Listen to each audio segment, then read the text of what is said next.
I shouldn't have taken that train. But when you're stuck in the middle of nowhere at midnight, common sense gives way to desperation. The wind howled through the empty station, sending chills down my spine as I stood alone on the cracked platform.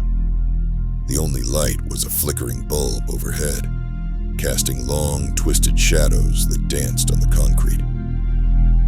I glanced at my watch. It's midnight.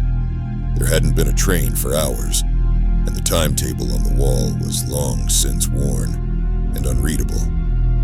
Just as the thought of spending the night on that platform began to take root, I heard it, a distant rumble like thunder rolling through the fog. A low, mournful whistle echoed in the night air, and out of the swirling mist came the faint glow of a headlight. My heart raced. A train? Here? Now? As the ghostly train emerged from the fog, it didn't make a sound, except for the soft clatter of its wheels on the tracks. The hulking metal beast slowed to a stop in front of me, its carriages looming like shadows in the dim light. There were no passengers visible through the grimy windows. No conductor stepped out to greet me. Just this silent train, waiting for me to board. I hesitated. Something about it felt wrong. But what choice did I have?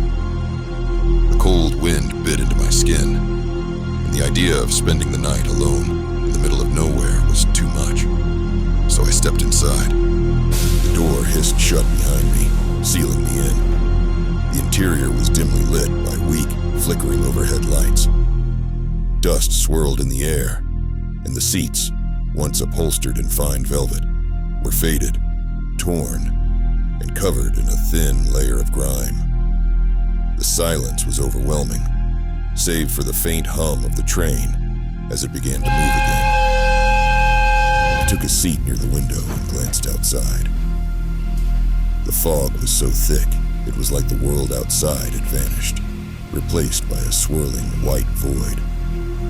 I strained my eyes to see anything. Trees, houses, lights. But there was nothing. Just endless mist. That's when I first heard it. The whispers. At first, I thought it was the wind, but no.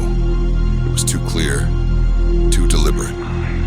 Soft, faint voices, like a conversation happening just out of earshot. I turned around, expecting to see other passengers, but the carriage was empty. Completely empty. A chill crawled up my spine. I leaned closer to the window, hoping for a distraction, but what I saw made my stomach drop. Outside, the fog wasn't just swirling, it was alive. Shapes moved within it, dark figures twisting and shifting just beyond the glass.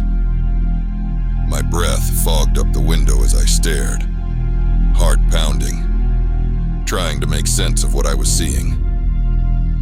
Suddenly, the lights flickered, casting erratic shadows across the empty seats.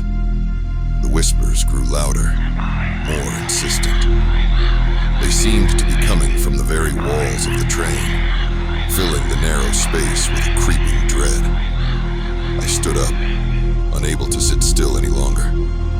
My legs trembled as I moved down the aisle, peering into each row of seats, looking for anyone, someone who could explain what was happening. The carriage was empty, save for me. The only thing that remained constant was the unsettling hum of the train and the growing intensity of the whispers. Then I saw her. She was sitting near the back of the carriage, her head tilted slightly to the side, her hair hanging loose around her pale face. I hadn't noticed her before, and something about her presence felt wrong. Her posture was too stiff, too rigid, like a mannequin posed in a chair. Her eyes were wide open, staring straight ahead, unblinking. I swallowed hard. "Excuse me?" I asked, my voice cracking as I took a step toward her. She didn't move, didn't even blink. took another step closer, the whispers now a low roar in my ears. I reached out to tap her shoulder, but her head suddenly jerked. Her eyes, empty, hollow, and far too wide, locked onto mine. A sickening smile spread across her pale lips, stretching too far, like her skin was being pulled too tightly over her skull. My heart stopped. I stumbled back, my hand covering my mouth to suppress a scream. Her body moved in a series of jerky, unnatural motions as she stood, her head still tilted unnaturally to one side. The lights flickered again, casting long, twisted shadows across her face. The whispers were deafening me. I couldn't tell if they were coming from her or from the walls, but they filled my mind, echoing thoughts I didn't understand, in languages I couldn't comprehend. I bolted for the door, my legs shaking so badly I could barely run. I grabbed the handle, pulling it desperately, but it would not give. The train kept moving, speeding up as my panic grew.